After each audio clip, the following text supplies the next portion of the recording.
प्रत्येक व्यक्ती जी लोकशाही मार्गाने लोकशाही वाचवण्यासाठी आणि संविधान वाचवण्यासाठी जे कोणी पक्ष आहेत, आम्ही सगळ्यांनी एकत्र या देशासाठी लढावं, एवढीच आमची भूमिका आहे. पोलीस भरती संदर्भात काही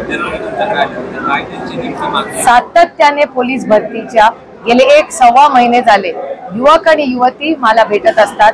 त्यांची कागदपत्र त्यांना वेळ मिळत नाही, त्यांचे जातीचे दाखले तपासणी तहसीलदाराकडून होत नाहीये. मी अनेक वेळा प्रशासनालाही त्याच्यात कुठलंही राजकारण न आणता मी स्वतःही अनेक वेळा तिथल्या मोठ्या नेत्यांची अधिकाऱ्यांशी बोललेले आहे, पण अतिशय असंवेदनशील पद्धतीने फक्त इलेक्शन, पक्ष फोडणे, घर फोडणे, इन्कम टॅक्स, सीबीआय आणि ईडी आईसच्या कारवाया करणे हे करण्यात इतकं व्यस्त आहे सरकार की त्यांना या गरीब कष्ट करणाऱ्या आपल्या मुलांनी ज्यांनी उभं आयुष्य कष्ट करून आज मेरिटवर त्यांना पोलीस भरती करायची आहे, त्यांच्यावर अन्याय करायचं पाप हे ट्रिपल इंजिन सरकार करते.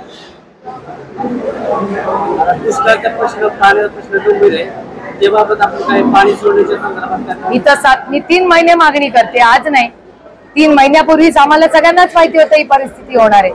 एक सरकार गंभीरच नाहीये, कारण का ते राजकारण, पक्ष फोडा, घर फोडा, इन्कम टॅक्स, ईडी, सीबीचे नोटिसेस पाठवण्यात इतके व्यस्त आहेत की त्यांना प्रशासन करायला वेळच नाहीये. प्रचंड अस्वस्थता आहे का शेतकऱ्यांमध्ये.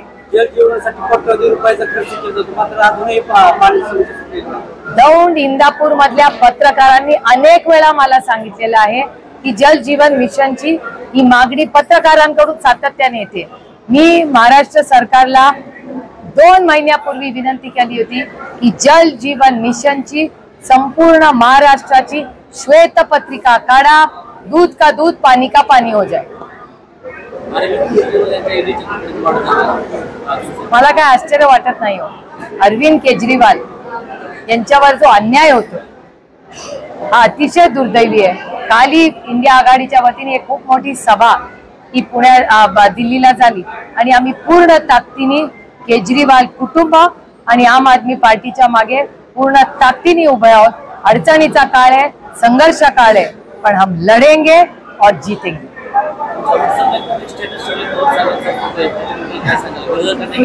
कोणीतरी मला तो पाठवला हो, मला तो आवडला म्हणून मी तो माझ्या व्हॉट्सअप स्टेटसवर टाकला.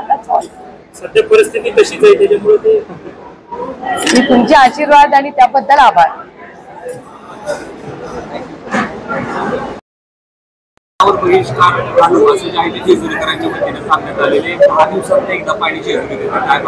अरे मी तर गेले 3 महिने हे म्हणते, सातत्याने गेले 3 महिने मी ट्विट करते, प्रशासनाकडे मागणी करते.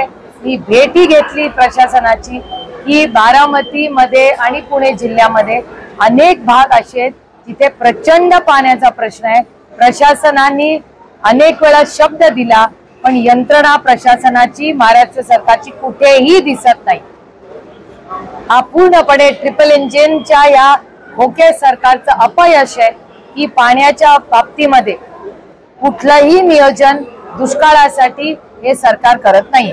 माझा नेता कोलपुराम निघाला, बारामतीमधून माघार घेणाऱ्या विजय शिवतारे यांच्या संदर्भात एक घरमध्ये पत्र भेटते, तर 50 लोक एकदम होते असे देखील अनेक सदस्य. मी नाही बाई, मी या दुष्काळाच्या कामात व्यस्त आहे, त्याच्यामुळे माझ्या वाचनात काय आलं. मराठा आरक्षणाचा प्रश्न अजून देखील गंभीर होत चाललेला आहे. अशोक चव्हाणांना देखील मराठा बांधवांनी एका गावात अडवलेला आहे. सातत्यानं मागणी केली जाते मराठा आरक्षण यावरती आपण. मराठा, धनगर, लिंगायत, मुस्लिम आणि भटक्या विमुक्त समाजाची पूर्णपणे आज सत्तेत असलेल्या लोकांनी फसवणूक केलेली आहे. त्यांना आरक्षण देऊ म्हणून अनेक त्यांनी कार्यक्रम घेतले, असेंब्लीमध्ये बोलवली, तिथे पास केलं, पण कुठल्याही समाजाच्या पदरात काहीही पडलेलं नाही. मग तशी फसवणूक तर तुम्ही विचार करून बघा. 10 वर्षापूर्वी धनगर समाजाला आरक्षण देऊ हा शब्द सरकारने दिला होता तेव्हाच्या. त्यामुळे मराठा, धनगर, लिंगायत, मुस्लिम आणि भटक्या विमुक्त समाजाची पूर्णपणे फसवणूक या ट्रिपल इंजिन सरकारने केली. आता मला असं वाटतं महाराष्ट्र सरकार याला जबाबदार आहे. त्यांनी काहीतरी मार्ग काढला पाहिजे या प्रश्नाचा. आता ते म्हणतील की आता इलेक्शन आलंय त्याच्यामुळे आम्ही काही करू शकत नाही, पण हे दुर्दैवी आहे की दुष्काळ असेल, आरक्षण असेल, महागाई असेल, बेरोजगारी असेल, असे सगळे गंभीर प्रश्नाच्या बाबतीत अतिशय असंवेदनशील हे सरकार आहे. पवार साहेबांनी त्यांना ते फेडावं लागत नाही.